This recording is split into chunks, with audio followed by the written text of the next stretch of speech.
सभी सुनने वालों का बहुत बहुत स्वागत है स्पॉटिफाई पर इतिहास और तथ्य पॉडकास्ट के सीजन 2 और एपिसोड 5 में। आज हम एक बहुत ही खास विषय पर चर्चा करने वाले हैं। बिल्कुल। और आज की इस विस्तृत चर्चा का विषय 17वीं सदी के भारत के सबसे महान और दूरदर्शी रणनीतिकारों में से एक छत्रपति शिवाजी महाराज और हिंदवी स्वराज्य के उदय पर केंद्रित है। हाँ, और श्रोताओं को ये बता दें कि आज का हमारा ये मिशन सिर्फ उन जानी मानी लड़ाइयों पर बात करना नहीं है जिनके बारे में सब जानते हैं। हम आज उन ऐतिहासिक दस्तावेजों की पड़ताल कर रहे हैं जो उस दौर की एक बिल्कुल अलग तस्वीर पेश करते हैं। एकदम सही। और इस चर्चा के लिए हमने जिन स्रोतों को खंगाला है उनमें सर जदुनाथ सरकार के विस्तृत ऐतिहासिक वृत्तांत शामिल हैं, साथ ही कुछ समकालीन यूरोपीय फैक्ट्री रिकॉर्ड्स और 16-17 साल के लड़के की असाधारण प्रशासनिक सोच, उसकी जासूसी व्यवस्था और उस नौसैनिक दृष्टि को समझना है जिसने मुगलों और दक्कन के सुल्तानों की नींद उड़ा दी थी। हाँ, क्योंकि 17वीं सदी का भारत एक ऐसा दौर था जहाँ एक तरफ विशाल मुगल साम्राज्य था और दूसरी तरफ एक ऐसा युवा जिसने जिसने भूगोल को ही अपना सबसे बड़ा हथियार बना लिया था। तो चलिए इस कहानी को वहीं से शुरू करते हैं जहां से इस स्वराज्य की भट्टी सुलगनी शुरू हुई थी, यानी उनका प्रारंभिक जीवन। दस्तावेज बताते हैं कि शिवाजी का जन्म 19 फरवरी 1630 को शिवनेरी किले में हुआ था। हालांकि यहाँ ये बताना जरूरी है कि कुछ मान्यताओं में ये जन्म का समय अप्रैल 1627 भी दर्ज है। हाँ बिल्कुल, लेकिन उनके जन्म की तारीख से ज्यादा दिलचस्प मुझे उनके पिता शाहजी भोंसले की राजनीतिक स्थिति लगती है। वो अहमदनगर, बीजापुर और मुगलों के बीच बहुत ही बारीक रणनीतिक संतुलन बनाकर चल रहे थे। देखिए, शाहजी कोई आम सैनिक नहीं थे, लेकिन अगर हम पारिवारिक पृष्ठभूमि की बात करें तो स्रोतों में कुछ गहरे पारिवारिक तनावों का भी जिक्र मिलता है। जैसे कि माता जीजाबाई के मायके वालों के साथ वो बैर। बिल्कुल। शाहजी का जीजाबाई के पिता लखूजी जादव से गहरा बैर था और ऐतिहासिक रिकॉर्ड्स ये भी बताते हैं कि शाहजी ने अपना सारा ध्यान और संपत्ति अपनी दूसरी पत्नी से हुए बेटे व्यंकोजी या एकोजी की तरफ लगा दी थी। तो इसका सीधा मतलब ये हुआ कि शिवाजी का जो शुरुआती पालन पोषण था वो मुख्य रूप से माता जीजाबाई के प्रभाव में ही हुआ। हाँ, जीजाबाई और उनके गुरु दादोजी कोंडदेव के संरक्षण में। और इसी पृष्ठभूमि से स्रोतों में एक और बहुत बड़ी ऐतिहासिक बहस निकल कर आती है उनकी जाति और वंशावली को लेकर। मैं पढ़ रहा था कि इस पर काफी अलग अलग मत हैं। जी, और इन दस्तावेजों का विश्लेषण करते समय हमें निष्पक्ष रूप से दोनों पहलुओं को देखना चाहिए। सर जदुनाथ सरकार के विश्लेषण के अनुसार शिवाजी के पूर्वज कृषक या शूद्र पृष्ठभूमि से आते थे। लेकिन जो उसी दौर के समकालीन राजपूत न्यूज़लेटर्स हैं या जो शाहजी के अपने लिखे पत्र हैं, और 1659 में ईस्ट इंडिया कंपनी के हेनरी रेविंगटन का जो पत्र है, हाँ, उसमें उन्हें स्पष्ट रूप से महान राजपूत कहा गया है। हम यहाँ किसी दावे का समर्थन नहीं कर रहे हैं, बस स्रोतों में मौजूद इस विरोधाभास को सामने रख रहे हैं। बिल्कुल। और ये विरोधाभास दिखाता है कि उस दौर में सामाजिक पहचान को लेकर कितनी अलग-अलग धारणाएं थीं।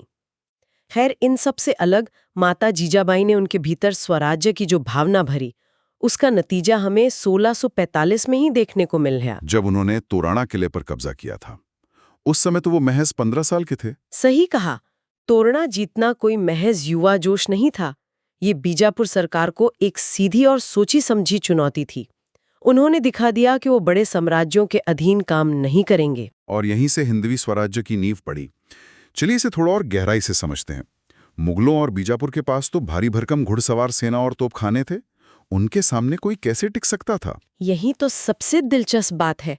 खुले मैदान में उन भारी तोपों के सामने लड़ना पूरी तरह से आत्महत्या के समान था, और शिवाजी ये बात बहुत अच्छी तरह समझते थे। तो इसी कमजोरी से निपटने के लिए उन्होंने गनीमी कावा की रणनीति बनाई, राइट? एकदम सही। गनीमी कावा यानी गुरिल्ला युद्ध। रणनीति की दुनिया में इसे हम असम्मित युद्ध या असिमेट्रिक वॉरफेयर कहते हैं। उन्होंने सह्याद्री की पहाड़ियों और घने जंगलों को हथियार के रूप में इस्तेमाल किया। मतलब भूगोल का ही शस्त्रीकरण कर दिया। मैंने पढ़ा है कि उनकी सेना में जो मावले पैदल सैनिक थे वो भारी कवचों से बचते थे और बहुत हल्के हथियारों का इस्तेमाल करते थे। हाँ, क्योंकि उन्हें उन संकरी घाटियों में तेजी से आगे बढ़ना होता था।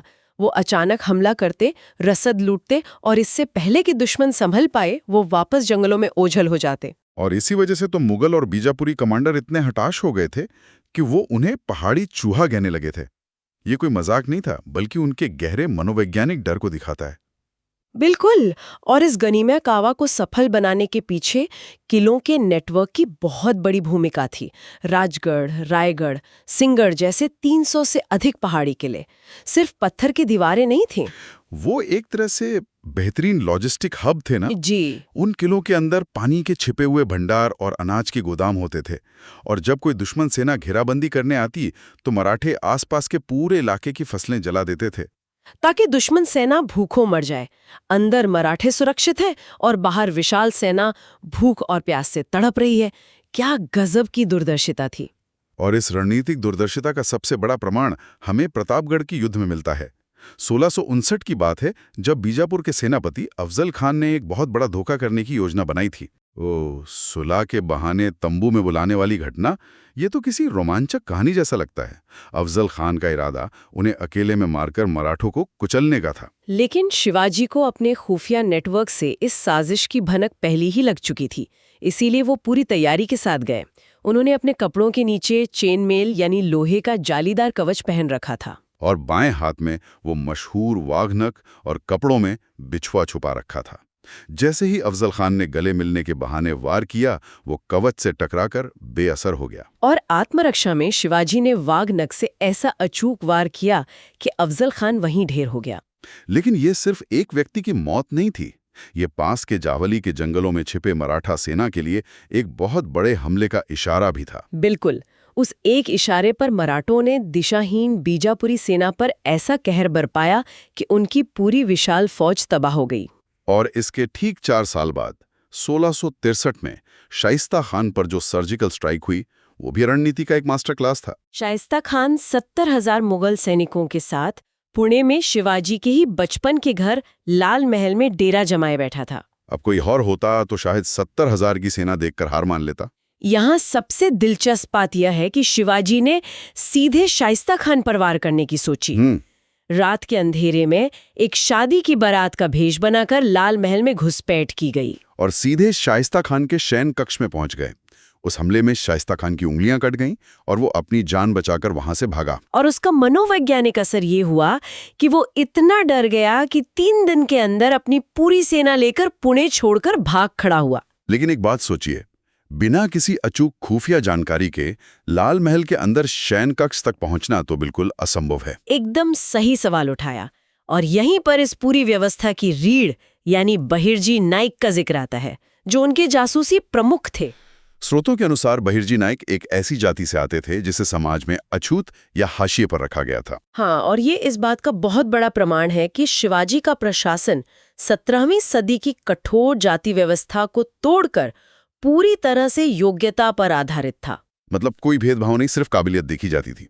और उन गुप्तचरों के काम करने के तरीके तो वाकई हैरान करने वाले। पशु पक्षियों की आवाजें निकालकर संदेश देना, दुश्मन के खेमे में भेष बदलकर घुस जाना। और ये नेटवर्क इतना गुप्त था कि उन्होंने कोई दस्तावेज नहीं छोड़े। हम सिर्फ उनके नतीजों से उनकी महानता का अंदाजा लगा सकते हैं, जैसे पन्हाला की घेराबंदी वाली घटना, जब शिवा काशीद का इस्तेमाल किया गया था। बिल्कुल। जब बच निकलने का कोई रास्ता नहीं था तो शिवाजी के हमशक्ल शिवा काशीद को दुश्मन के सामने भेज दिया गया और असली शिवाजी एक गुप्त रास्ते से सुरक्षित निकल गए। और उमरखंड का युद्ध भी तो खुफिया जानकारी का ही चमत्कार था। 20,000 मुगलों की सेना को संकरी घाटी में घेरकर सिर्फ 2 घंटे में हरा देना। और सूरत पर जो सफल छापे मारे गए, जिसने मराठा युद्ध मशीन के लिए भारी खजाना जुटाया, वो भी इसी खुफिया नेटवर्क की सटीक जानकारी का नतीजा था। अगर इसे आर्य चाणक्य के दर्शन से जोड़ें तो गुप्तचर ही वाकई राज्य की आंखें होती हैं, और शिवाजी ने उन आंखों का बेहतरीन इस्तेमाल किया। जमीन और पहाड़ों की राजनीति तो उन्होंने साध ली थी, लेकिन उनकी सबसे बड़ी दूरदर्शिता समुद्र को लेकर थी। उन्होंने पश्चिमी तट की भेद्यता को बहुत पहले पहचान लिया था। जहां मुगल और सुल्तान समुद्र को नजरअंदाज करके अंग्रेजों या पुर्तगालियों पर निर्भर थे, वहीं शिवाजी ने अपनी नौसेना खड़ी की। इसीलिए तो उन्हें भारतीय नौसेना का जनक कहा जाता है। 1654 के आसपास उन्होंने गुराब और गलबत जैसे छोटे और फुर्तीले जहाजों का निर्माण शुरू करवाया। मराठों ने समुद्र में भी ग्रीन वाटर गुरिल्ला तकनीक अपनाई। मतलब दूर से भारी तोपें चलाने के बजाय वो तेजी से दुश्मन के जहाजों पर चढ़ जाते और आमने सामने की लड़ाई करते। और इसके लिए उन्होंने पुर्तगाली इंजीनियरों, मुस्लिम भाड़े के सैनिकों और स्थानीय कोली मछुआरों को काम पर रखा। ये उनका बेहद व्यावहारिक दृष्टिकोण था। इसके अलावा उन्होंने सिंधुदुर्ग और विजयदुर्ग जैसे अभेद समुद्री किले भी बनाए। और जंजीरा के सिद्धियों को चुनौती देने के लिए समुद्र के बीच पद्मदुर्ग का निर्माण किया। फिर उन्होंने अरब सागर से गुजरने वाले जहाजों पर 25% चौथ या सुरक्षा कर भी लगाना शुरू कर दिया, जिससे वो एक संप्रभु समुद्री शक्ति बन गए। और ये पूरी यात्रा 1674 में रायगढ़ में उनके राज्याभिषेक के साथ एक नए मुकाम पर पहुंची। वो राज्याभिषेक केवल एक रस्म नहीं थी, बल्कि उस समय की इंडो फारसी राजनीतिक रूढ़ियों को एक स्पष्ट चुनौती थी। बिल्कुल, उनका प्रशासन, उनका निष्पक्ष कराधान और उनकी धार्मिक सहिष्णुता ये साबित करती हैं कि वो सिर्फ एक योद्धा नहीं थे, वो एक विजनरी राज्य निर्माता थे। और इस पूरी चर्चा की सबसे बड़ी सीख यही है कि नेतृत्व और ठोस रणनीति के सामने सेना का आकार कोई मायने नहीं रखता। एकदम सही।